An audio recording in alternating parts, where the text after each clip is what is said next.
Okay, so good morning. Today's daf is daf Yud Zayin of Sanhedrin.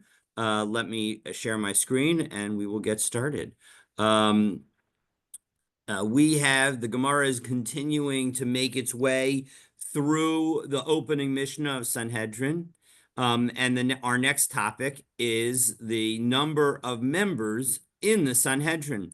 We saw in the opening Mishnah the following debate. The Tanakama said, who are going to be referred to as the Rabbanan, said that there are 71 judges because Moshe was asked to get 70 Zakanim, and those 70 Zakanim combine with Moshe to be 71.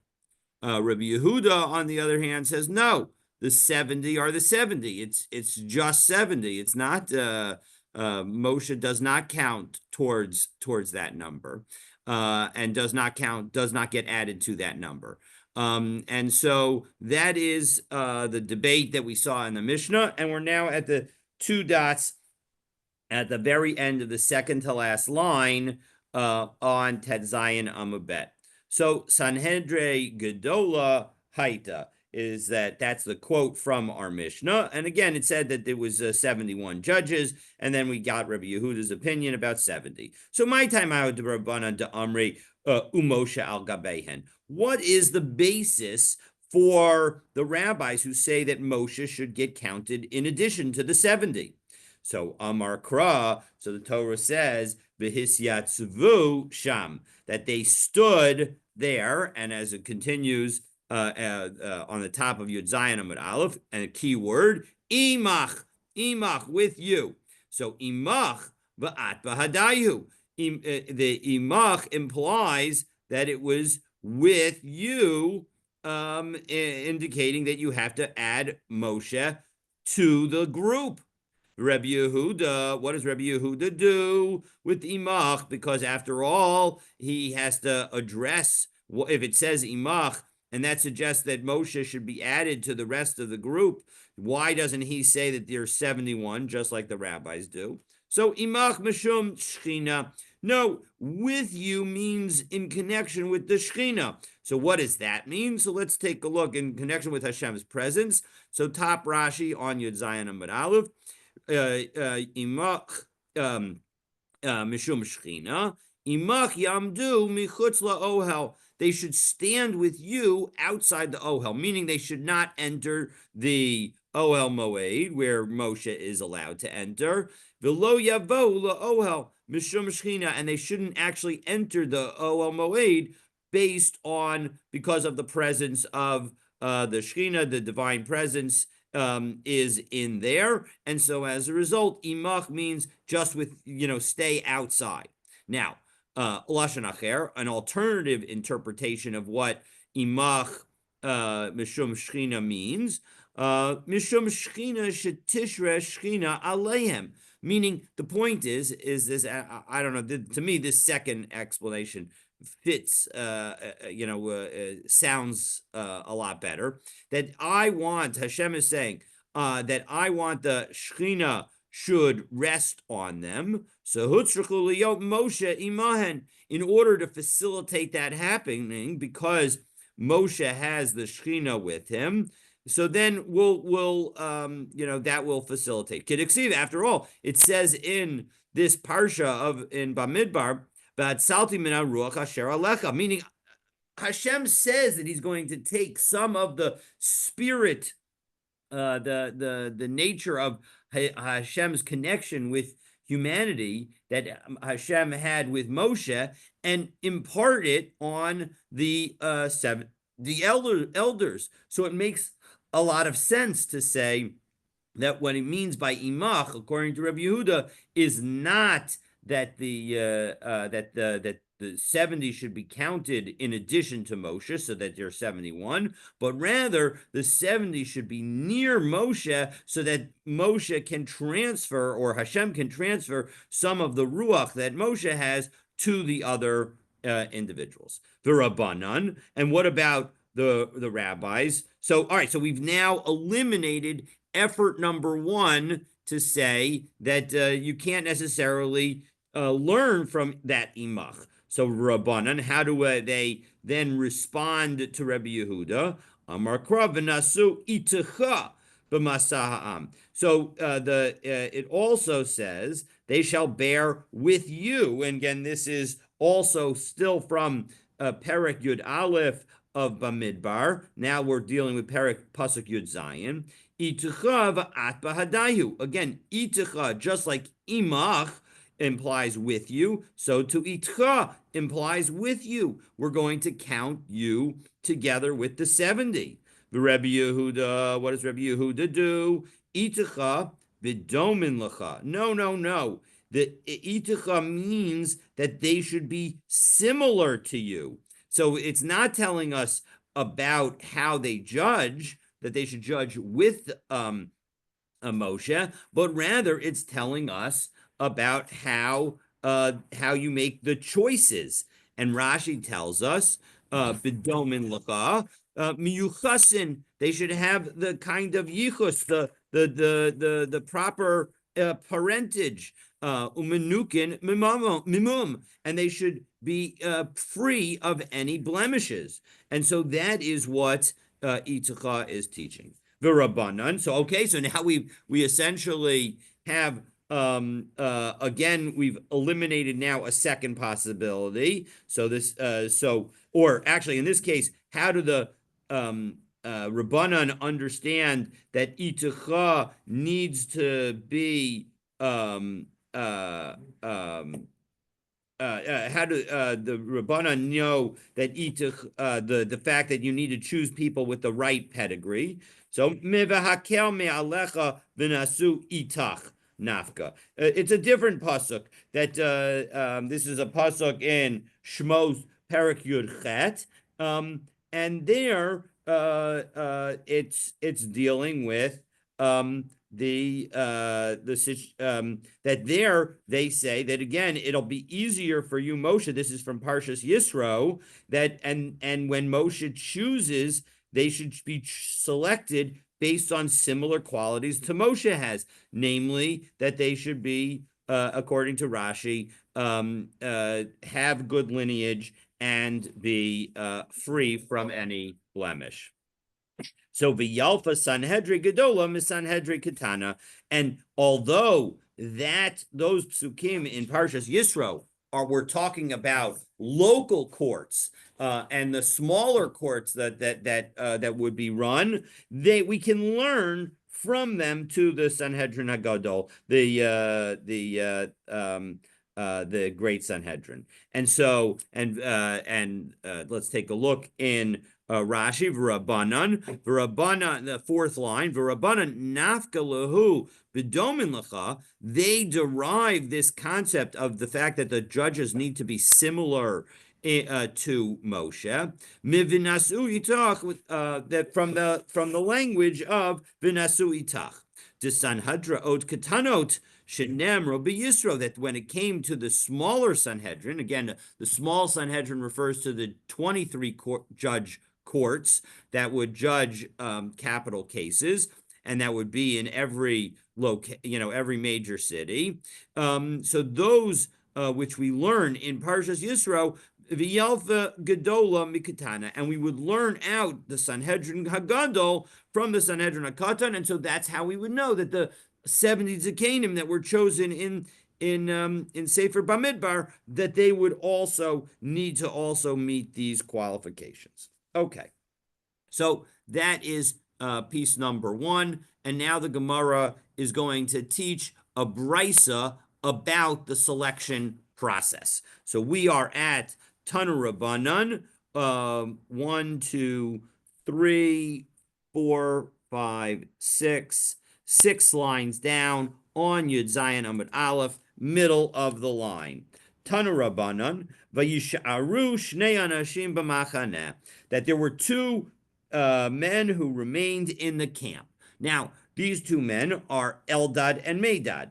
So what's the story with that? That was a crucial moment in the selection process. So yesh omrim bekalfe nishtayru, that some people say that they remained in the box. Now we're going to see a second opinion of where they remained, right? It says that they remained somewhere, that they remained in the camp. So what exactly does that mean? So we have one opinion right now. It's going to take a little while to get to the second opinion, but let's take a look and see what the first opinion means when it says that they stayed in the box. Because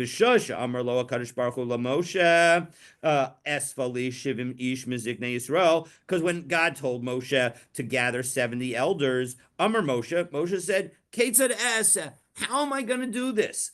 Because Evor Shisha Mikol Shevet V'Shevet, if I choose 6 from every tribe, Nimsu Shnayim Yiserim, there'll be 2 extra, because he's supposed to choose 70, Mark. What is 6 times 12? That's 72. How many is that more than 70?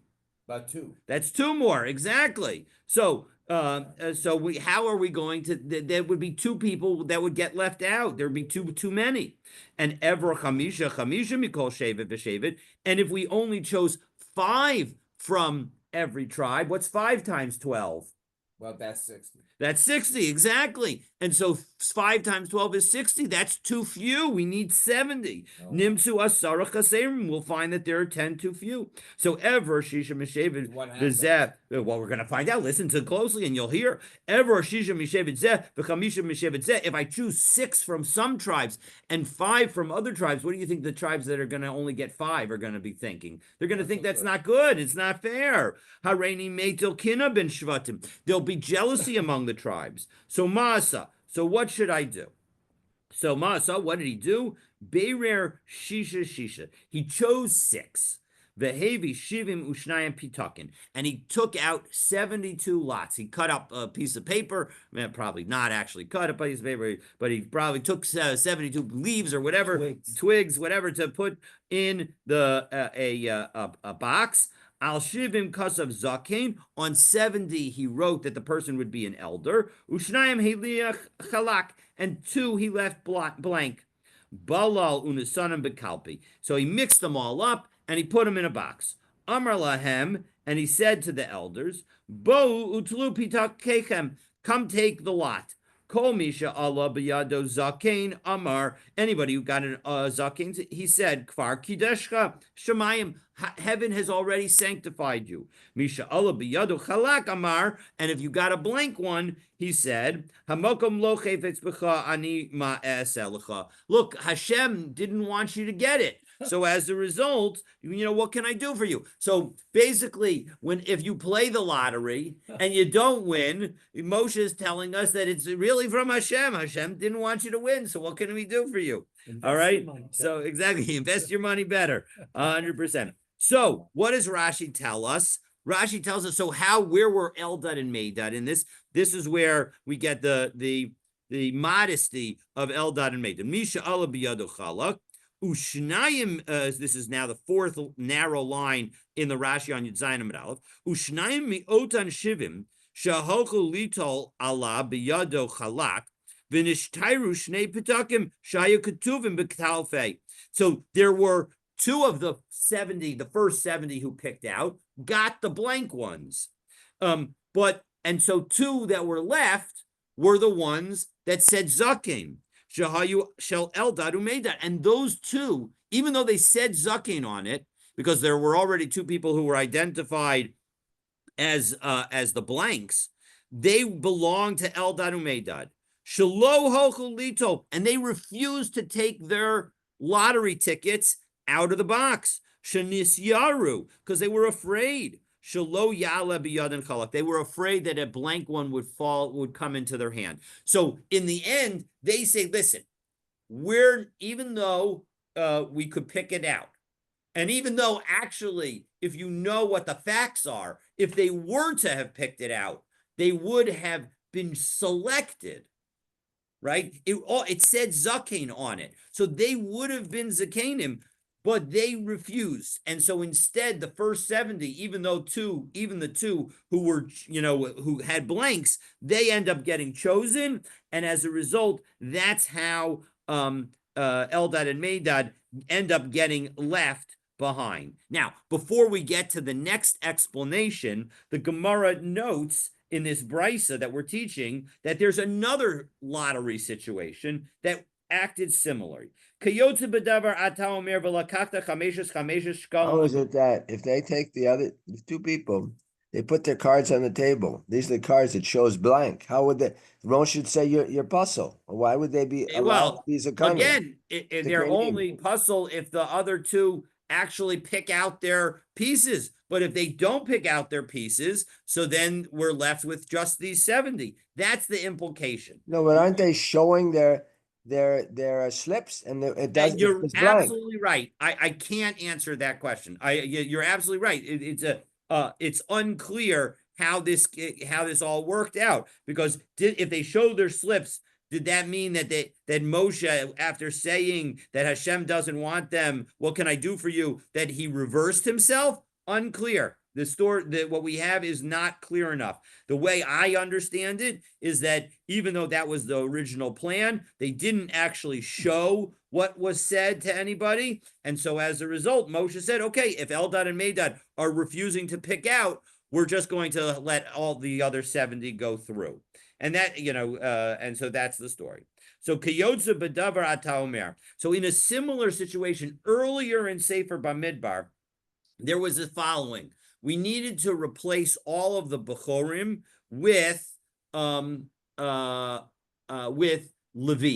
That all the firstborns are going to, instead of being the firstborns who had the Levite role within the Beit HaMikdash and the Mishkan, instead it was switched over to the Levites. Mark, they could use your help downstairs. Okay. So what did they do? We needed to replace the Bechorim with the Leviim, and so but there were more Bechorim than there were Leviim. The Torah tells us that there were 22,300 273. Went to 200. I think I remember 273 is the number, right? No, you let me finish and I'll get you to the 273. Okay. So there were 22,300 Leviim. Okay. 22,000 of them were not the firstborn. Wow. So 300, they are essentially replacing themselves because they would have been picked anyway. So now there are 22,000. There were 22,273 firstborn children throughout all the rest of the tribes. Gotcha. So the problem is how many Leviim are there comparable to the 22,273? They're just 22,000. So that leaves over 273. So how are we going to determine which are the 273 that need to be redeemed? And what was the redemption? That redemption is the 5 shekalim, which we actually do for firstborn children that are born today to somebody who's not from the tribe of Levi, not in a variety of situations. There are many, many, many exceptions. But in any event, for those who actually satisfy the firstborn, you need to be redeemed for 5 shekel. So so each of the 273 need to have a 5 shekel redemption. Amar Moshe, how am I going to do this? You'd say, if I were to tell somebody, listen, give me your redemption and then you'll be done. Yomarli kvar p'da'eni ben Levi. He'll say, that Levi over there was the one who redeemed me. I'm already replaced. So Me'asa, so what did he do? Hevi esrim ushnayim alafim pitakin because of Alayan ben Levi. So he took 22,000 little peteks and said that on them they're going to be Levi. So if you pick out one of those, that indicates that you were replaced by a Levi. And on the 273 other ones, he wrote 5 shekel, indicating that you would owe 5 shekel. Bilalan unisanam bekalpe. He mixed them all up and he put them in a box. Amarlan tulu pitakechem. Come take your little lot. Misha ala biyado ben Levi. Amarlo kvar pedaacha ben Levi. If you got a Levi one, so then you were exempt. Misha Allah biyado chamesh shekalim amar 10 pidyon chavetzei. If you got one of the ones that said 5 shekels, so then you had to pay your 5 shekel, and that was your lot, literally. Okay, pun intended. Rabbi Shimon Omer. So now that finishes effort number one. So effort number one was saying that actually everything, when it talked about remaining in the camp of Eldad and Medad, it means that they are lots remained in the box and they never picked them out. Rabbi Shimon Omer, no, it just means the camp. That's what it says. That's what it means. B'shasha Amrlo Kadosh Baruch Hu Moshe. When Hashem said, Asvali Shivim Ish, Amru Eldad Umeidad. So Eldad and Medad were actually originally chosen. It's not that they sort of left their petek in the box. They didn't leave their lot in the box, but rather they never showed up. They never gathered. And so as a result, even though Eldad and Medad were called, and there were 72 people who were called to come to Moshe, these two did not come. We're not worthy of this greatness. Amar HaKadosh Baruch Hu, because you made yourself small. Hareini Mosiv Gedola al Gedulaskam. I'm going to add to your greatness. Uma Gedula Hosiv Lahem. What was the greatness that he added to them? Shanavim Kulan. When it comes to all the other prophets, which I think is understood to mean to the other of the Shivim Zakanim, Nisnabu Ufasku, they had a Neviah, they had a prophecy, and then they ended. Their prophecy stopped. Vehem Nisnabu below Pasku, and their prophecy continued. So let's take a look in the Rashi, who helps us here. Shekol Hanavim Kulan. And Rashi tells us, Otan Shivim Zakanim. We're talking about those 70 Zakanim. Nisnabu Otasha. They had a nevuah at that moment, at Shah Rishonah, at that early moment, Levada alone. Kinoach Aleihan Aruach Svivos Ha'ohel Upasku. When the spirit of Hashem was on them, they had that moment of prophecy, and then that ended. But for the others, for Eldad and Medad, it was continuing. Uman Nevuah Nisnabu, what was their prophecy? Amru, they said, now this is the famous one. This is actually quoted in Rashi on Chumash. Moshe Mace, Moshe is going to die. Yoshua Machnus es Yisrael la'aretz, and Yoshua is going to bring the Jewish people into the land. So that's opinion number one. We're going to have 3 different opinions about what it was that Moshe, what they prophesied. So one is that Moshe is going to die. Abba Chanan Omer, Mishum Rabbi Eliezer, he says, Al Iskish Slav Hey Misnabim. They were prophesying the fact that there were going to be the Slav. If we remember our story in Sefer Bamidbar, that this also happened earlier, but it's told twice in the Torah. The second time, it has a very sad ending. The first time, it seems like Hashem brought the Slav and everything worked out. But the second time, when the Jewish people complained about not having meat, Hashem brought the Slav, and everybody made these humongous mounds of dead birds that they were going to eat the meat from it. And then a plague essentially happened while they were eating the meat and killed many, many Jews from them. And so as a result, Al-Iske Slav, so it was about these quail that they prophesied. And Ali Slav, arise birds, because the point is we don't want these birds. These birds are bad luck because they're going to end up causing a massive disease and plague in the nation. So now about this story with Eldad Medad, the Chumash says that Eldad Medad mitnabeh b'machaneh, and Yoshua runs to Moses and says, "Listen, what are they doing? It's not a good thing." And yet here we see in the Gemara seems to say that Moses is praising them, giving them extra nevuah. No, Hashem is giving them extra. Right, right, Hashem, right. But the Gemara is going through the story. We'll get to the comments of Moshe, etc. But the bottom line is there's no question that the Torah makes clear that Moshe thinks that it's a good thing that they have this nevuah. So the Torah says that Moshe says that let every Jew Right. He have says them. that that's So his answer to Yeshua, that correct, correct. halavai, that there would be more Exactly, right. exactly. So I'm not sure I understand that that's consistent with the Gemara. The Gemara is here saying that it's a good thing. Moshe is going to tell Yoshua it's a good thing. We're going to see. Now let's go through and we'll see. We're not, give me a few moments, or at least give the Gemara a few moments, to tell the rest of the story so that we can get to the point that some of the points that you're talking about, because we're going to talk about Yoshua coming and questioning Moshe how to destroy them, and we're going to get to what does it mean when he says Kalem destroy them. We're going to get to that, but you have to give me just a few minutes. You have to give the Gemara a few minutes. Rav Nachman Amar al iske Gog umagog hayum insnab.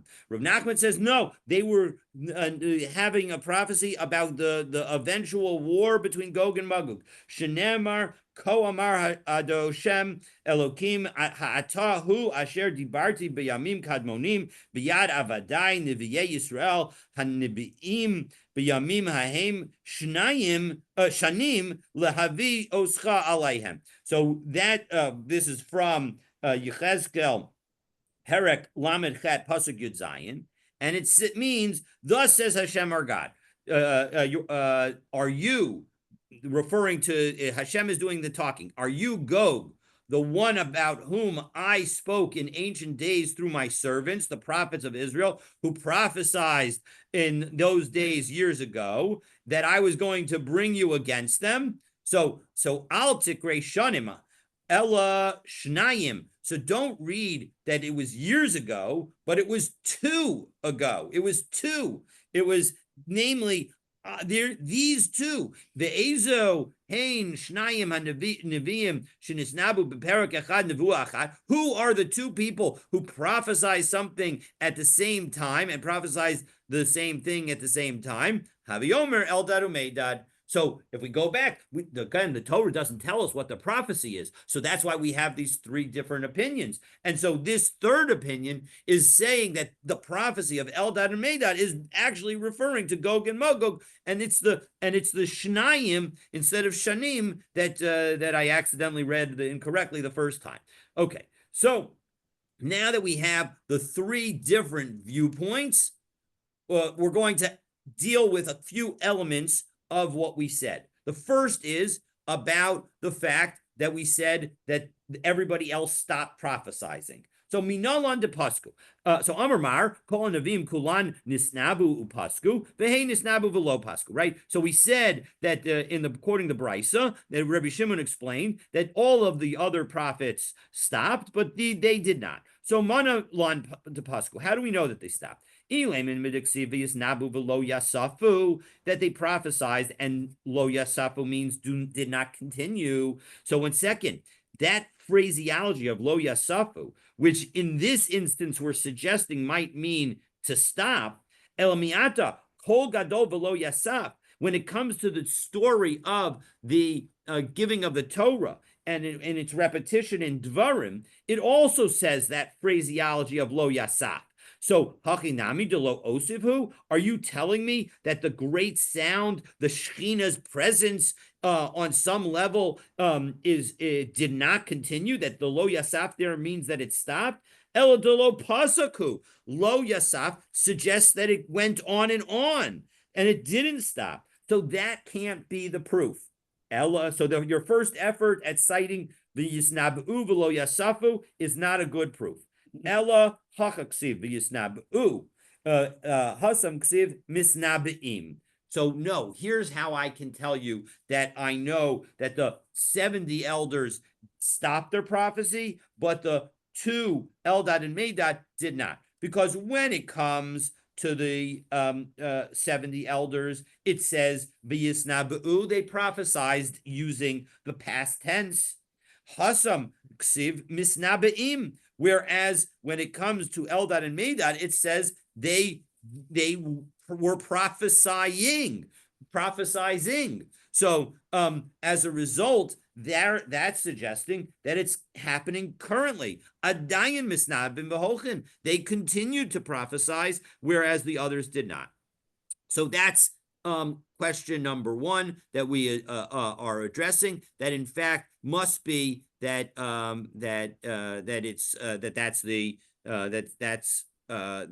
they did not in fact continue to prophesize. But now we go and start asking questions that might support one or two or three or one of the others of the three explanations. Again, death of Moshe, the quail, or Gog and Magog. Those are the three possible subjects. So Bishlam Elamanda Amr Moshe Mace, when it comes to the one who says that it was Moshe who died, Hainu Dixiv Adoni Moshe Kilaim.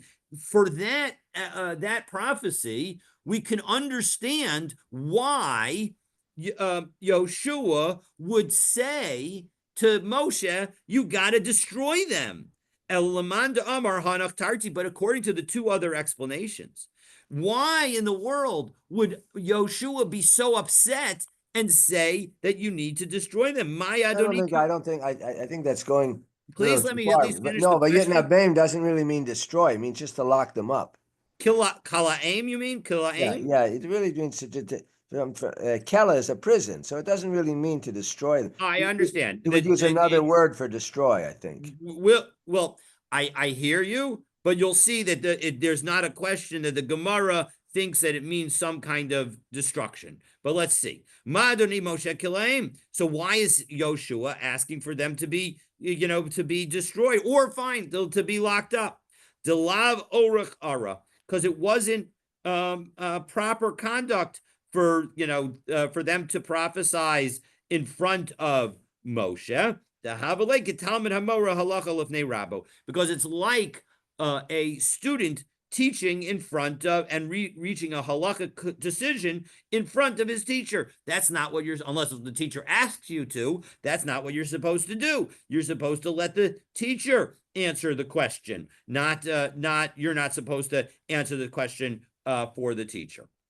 So the point is that so now we understand that even if you were to say that they were prophesying about something else and not Moshe's life, we can understand that Yoshua was upset about Moshe's honor anyway.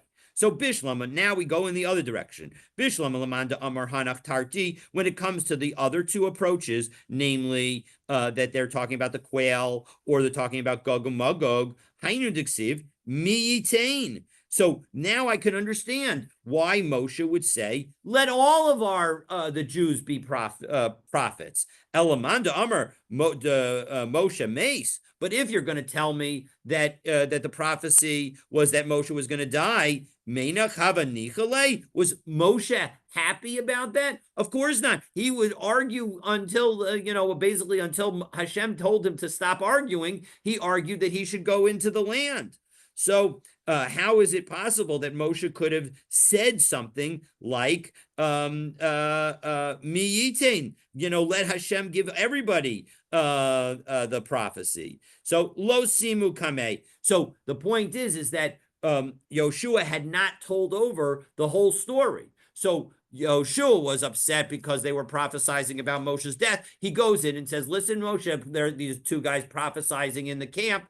You should destroy them. And before Moshe even knows what the prophecy is about, he says, Hashem should let everybody prophesy. So if, in fact, Moshe had known, then he might not have been so happy because he might have been said, I want to argue with Hashem. So now we get to the question that Ken was suggesting. Ma killa aim. What does it mean by killa aim? So Amar Le, Yoshua says to Moshe, Hatel aleim tzarchei tzibor. Put on them the burden of the community. And maybe this is what you're saying, that on some level, the obligations of the community are like a jail. They're like a prison. They are so such a heavy obligation. Vehein kalan me'alehen, and then they will be finished on their own. So what exactly does that mean? So Tosfos offers an interesting interpretation. Let's take a look at the top Tosfos. Perish What does it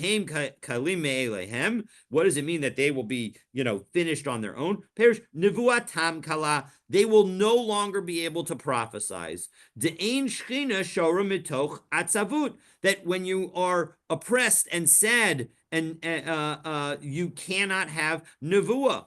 Elamatoch simcha. You can only have nevuah with a great deal of happiness. And so by putting on them the obligations of taking care of the Jewish people, so then that would cause them to no longer be able to engage in nevuah, and so as a result, that would be what it means by finish. So it does not mean literally to destroy them, and it does not, and again, it doesn't even have to mean to lock them up, but rather it can mean on some level, again, in a mental perspective, put on them the obligations, the burdens, thank you, that would result in their being saddened and therefore not able to have nevuah.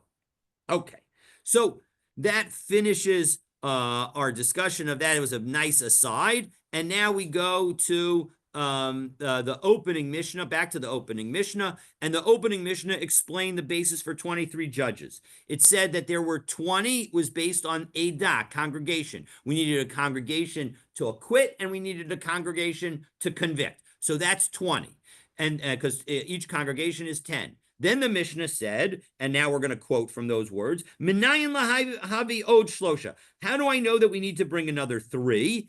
And then the Mishnah answered, well, we need 2 more because when the Torah says to convict, it's not just upon a simple majority. You need an extra person. So you need an extra person in addition to the first person. So you need, at least 2 more. And then we said you don't have an odd number of judges. So that's why we added 3 more. So now the Gemara is going to ask, sof, l'ra'a al pi shnayim lo mishkachas la. But in the end, the whole reason that we added the first 2 and didn't end with 21 was so that we would be able to have a situation where we have 22 people voting.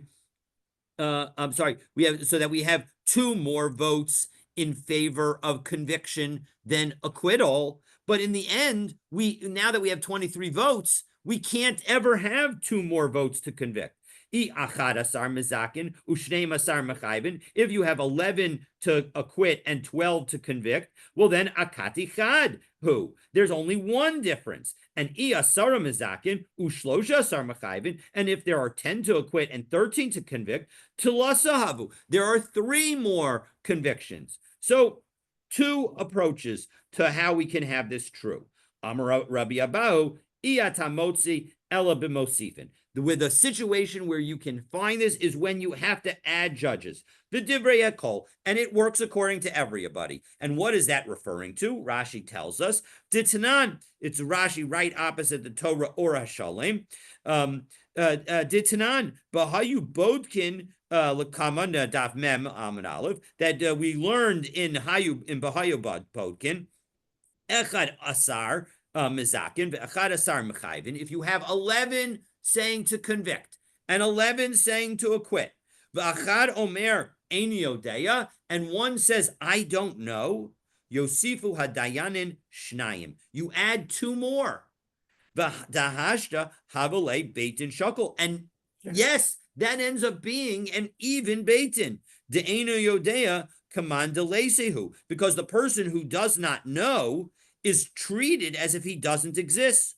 Upashalahu kafdalid, and so we end up with 24 votes. Mishkachas le al pi shnayim yud aleph mizakin v'yud gimel mechayvin, and so it's possible that we could end up with 13 to convict and 11 to acquit, and then we end up with the 2 more. So that's possibility number 1. What's the guarantee that those 2 will convict? They could also. No, there is no guarantee. Now, I don't know what happens. We'll have to. We're going to leave ourselves in suspense until Daf Mem to get the details of what happens if they don't both vote to convict. But clearly, if they both vote to acquit, then it's done that way. Meaning, if the 2 new judges are both in agreement, will be done for sure. But what happens in all the other situations, we're going to have to wait for that.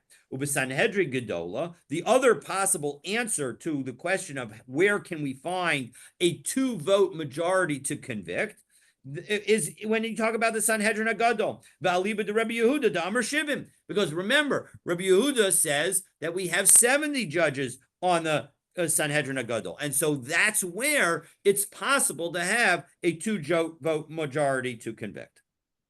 Okay. Well, how's that? Well, you have 70 judges. So therefore, there's an even number of judges. If 36 vote to convict and 34 vote to acquit, you have 2 more conviction votes than you have Correct, acquittal. but it could be 35-35. It could be, but the point is the Gemara's question is, you wanted to have 2 extra votes in order to enable there to be 2 more votes to convict than to acquit, but we don't ever find that situation. So where do you find a situation where you actually have 2 more votes to convict than to acquit, which is what the Torah is talking about when the Torah says that you can't have a simple majority of 1 to convict. So where is that situation? So the answer to the situation is either when you add judges according to everybody, or it's the Sanhedrin Agadol according to Rabbi Yehuda. How does it get to? All right, we'll talk about it again at the end. I'm sorry, I went over it once. I don't know. Rama Rabbi Abahu. So Rabbi Abahu says the Mosifin Osin based in Shakol lechatchila. So so Rabbi Abahu says, yeah, and you know what? What we just saw, when you add judges, we are actually making an even judge court on purpose. Pshita, the Gemara asks. I don't understand. Why did Rabbi Abahu need to tell us this? Of course, it's obvious. So Mao de Temo, no, I might have thought, hi de Kamar Eni Yodea command Ise Dami, that maybe the one who says I don't know is treated as if he's still part of the court. The Amar Milsa Shaminan, like, and we allow him to participate in the discussion. And so if he wants to say something, we listen to him. Kamash Malan. Once you say, I don't know, so then that's it. You're done. We're not going to include you any further in the court. That as soon as you say, I don't know, it's as if you're not there. The Amar Taima Lo Shaminan, like, and if he gives some reasoning, we're not even going to listen to him. Okay, so that's the teaching of Rabbi Abahu. And now we get to the next, having dealt with the number of votes. The Gemara quotes a rule regarding unanimous decisions. This is a rule that's pretty famous, so let's take a look at it inside. Amar of Kahana, Sanhedrin Shiro Kulam Lechova. If everybody votes to convict, Potrinoso, we acquit him. My timer, what's the reason? Kevan de Gemire, because we have the tradition, the Halanas din l'me'evad le'zechusa, that overnight after the conviction, we will wait until the next morning in order to implement the penalty, because maybe they'll come up with a basis to acquit. Maybe there'll be a basis to justify what happened and to say that he shouldn't get killed. V'hani tu lo chazale. But when everybody is voting to convict, there's no consideration. Nobody is going to have any consideration of any basis for acquittal because none has been raised. It is only if somebody actually votes to acquit and provides their justification, only then is there some content for us to think about overnight. And so as a result, without that ability to make that consideration, we're not going to actually kill the person. So a remarkable conclusion. Rabbi Yochanan, Ein Moshivin b'Sanhedrin ela ba'alei koma uvale chachma uvale mare uvale zikna uvale chashafim. Now, the last of these is going to be a very surprising one, but let's take a look and see what are these 6 qualities that one needs to have in order to be a judge. 1, they should be tall. 2, they should be wise. Oh, those are pretty. The wise one is pretty easy. The tall and uvali mara, they should have a nice appearance. So what that actually, if we take a look in Rashi, vale koma umara, why are the height and the appearance important? Shetehei ematan motelas al habrios. They essentially they shouldn't be too smiley. The point is that they have to be able to to inspire awe from those who appear before them. And people who are larger and have an imposing appearance, they are going to be more successful at that. Ubale zikna, they need to be a certain age. Now, the bale zikna often means old, but we're going to see in a few weeks that it doesn't mean too old, just somewhat old. But in any event, they need to be older. Ubale kshafim, and then they need to be knowledgeable of witchcraft. And Rashi explains, why do they need to be knowledgeable of witchcraft? Ubalik Shavim, 1, 2, 3, 7 lines up in the Rashi from the bottom of the Rashi on Yudzayin and Aleph. Lehamit mikashafim habotchim b'kashafeihem lehanatzel miyadei beitin. That they need to be able to know magic in order to defeat the magicians who are going to rely on their own magic to avoid being caught. Anybody who's seen, all right, anyway, okay. Ulagalot al hamikshafim behamesisim umedichin b'kashefein kigon hamitzrim. And in addition, they need to be able to reveal the tricks of the trade for those who are trying to cause others to go astray and to subvert the Judaism with their magic, such as the Egyptians of I guess of Rashi's day, or of the days that Rashi is referring to, of the days of the Gemara. The 10 Commandments, exactly, with the staff, 100%. So those are the first 5. Now back into the Gemara. What's the last of the 6 things that you need to know? Middle of the second to last line in the Gemara. V'yodim ba'ayin lashon. That you need to know the 70 languages, Shalotei Sanhedrin Shomat Mipiyam Mitargaman, because we don't want the Sanhedrin to hear anything through an interpreter, as Rashi tells us, Mipiyam Mitargaman, last Rashi on the daf, Kishiban Ede Loazin, when witnesses come from and they're speaking the local language, la'id bifneim, in order to testify before them, lo yitzrichu lahamid melitzim. We need to make sure that they don't need to establish translators beineim, between them, to havilei aid mipi aid, because then what the judge is hearing is not the literal testimony of the witness, but it's a witness who heard something from another person. That's an aid mipi aid, and generally we don't allow aid mipi aid to work. Okay, so that is the 6 qualities that we want them to have. So we've noted the importance of speaking 70 languages. So the Gemara teaches a related rule. Amar Rabbi Yochanan, ein moshivim b'Sanhedrin, Amar Rav Yehuda, Amar Rav, ein moshivim b'Sanhedrin, ela mishi yodea l'taher es hasheretz min haTorah.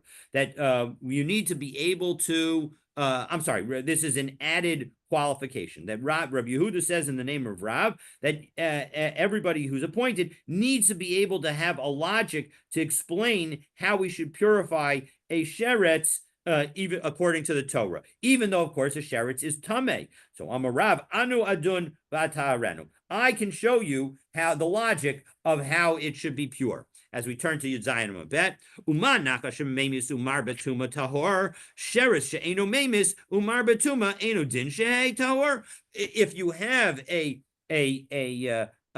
snake which kills and thereby creates a lot of tuma, and that snake is tahor, then certainly a sheretz, which doesn't do any killing and is just a little creepy crawly creature, that certainly should not be tameh. So, and therefore it should be, and doesn't expand tuma, therefore it should certainly be tahor. Velohi, and of course this logic is not correct. Midi dahavi akot ba'alma, because after all, the snake, like a thorn, especially when it's attached to the ground, has the ability to kill. And yet, of course, it is not, it is tahor. And so too, we can have a snake. It also has the ability to be tahor. So the logic isn't there. But the point is you need to be able to have a great deal of facility with arguments, because the better you are at being able to argue, the better you'll be able to recognize what is a good argument and what is a bad argument. Okay. Amar Rav Yehuda, Amar Rav, kol ir she'ein ba shnayim ledaber, that if any city that doesn't have two people who are able to speak all 70 languages, ve'echad l'shmo, and one who's able to at least understand, ein moshivin beis Sanhedrin. We're not going to establish a Sanhedrin there. Ubeveitar havu shlosha, and in Beitar there were 3. Ubeyamna arba, and in Yamna there were 4. And who were the 4? Rabbi Eliezer, Rabbi Yoshua, Rabbi Akiva, Rabbi Shimon HaTimni, Dan Livnei Bakarka. And Shimon HaTimni was the 4th, and he was sort of their student, and he would therefore sit on the ground in front of them and discuss and argue the case. Meisvei, they asked the question, I don't understand. You said that all you need is 2 to be able to speak. We have a brisa where it says shlish is chachma, that actually you need 3 in order to be able to speak and have a wise Sanhedrin. Revius ein lamala himena, and if you have 4, then there's nothing better than that. So how can Rav say that 2 is sufficient and the 3rd can just be able to understand? Huda amar ki hai Tana, because Rava thinks like this Tana. Titania, shniya chachma. No, the second one is sufficient to create wisdom, and therefore is enough for a beis din. Shlish is ein l'malai mena, and there's nothing better than 3. So now that we reference that, and we reference Shimon HaTimni, this is a unique series that we're about to enter of a variety of different statements that the Gemara has where it doesn't say who it's referring to, and we're going to learn exactly who it's referring to. And because one of them referenced Shimon HaTimni, that's probably why it's located here. So, Lemeidin Livnei Chachamim, Levi mi Rebbe. When it says that they learned before the sages, so it's Levi learning from Rebbe. Done in Livnei Chachamim, if it says that they debated in front of the sages, Shimon ben Azai, v'Shimon ben Zoma, v'Chanan HaMitzri, v'Chananya ben Chachinai. That it's those 4 individuals. Rav Nachman bar Yitzchak Masni Chamisha, but Rav Nachman bar Yitzchak said no, there's 5 individuals. Shimon, v'Shimon, Chanan v'Chananya. There's a 3rd Shimon, which is Shimon HaTimni, and then the other 4. Rabbi Seini Shibavel, Rav Shmuel. If we refer to our teachers in Bavel, that's Rav and Shmuel. Rabbi Seini Shib Eretz Yisrael, the teachers in Eretz Yisrael, that's Rabbi Abba. That's Rabbi Abba. Dayane Gola, Karna. If you're referring to the judges in diaspora, that's Karna. Dayane the Eretz Yisrael. If you say the judges in Eretz Yisrael, that's Rabbi Ami, the Rabbi Asi. Dayane de Pumpadisa. If you refer to the judges in Pumpadisa, Rav Papa Bar Shmuel. That's referring to Rav Papa Bar Shmuel. Dayane de Naharda. If you refer to the judges in Narda, Rav Ada Bar Minyome. That's Rav Ada Bar Minyome. Sabe Surah. If you talk about the elders of Surah, Rav Huna, Rav Kesta. That's who it is. Sabe de Pumbedisa. If you talk about the elders of Pumbedisa, Rav Yehuda, Rav Eina. Charife de Pumbedisa. If you talk about the sharp ones of Pumbedisa, Efa va'avimi b'nei Rachava. Then it's referring to Efa and Avimi, who are the sons of Rachava. Amorai de Pumbedisa. If you refer to the Amoraim of Pumbedisa, that's Rabba of Rav Yosef. Amorai de Narda. If you refer to the ones the Amoraim from Narda, Rav Chama. That's Rav Chama. Neharbalai Masnu. If you say that the Neharbalayan taught, so Rami Barabi. That's Rami Barabi.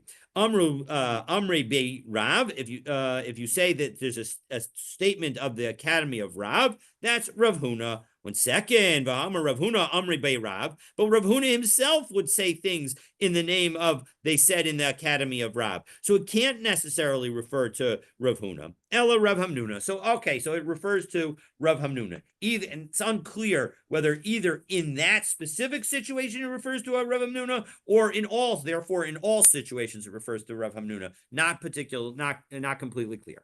Amri B'mar Rava, they said in the west, i.e. Israel, Rabbi Yirmiyah, that's Rabbi Yirmiyah. Shilchu mitam, they sent from there, meaning they sent from Eretz Yisrael. Rabbi Yossi b'Rebbe Bar Chanina, it's Rabbi Yossi.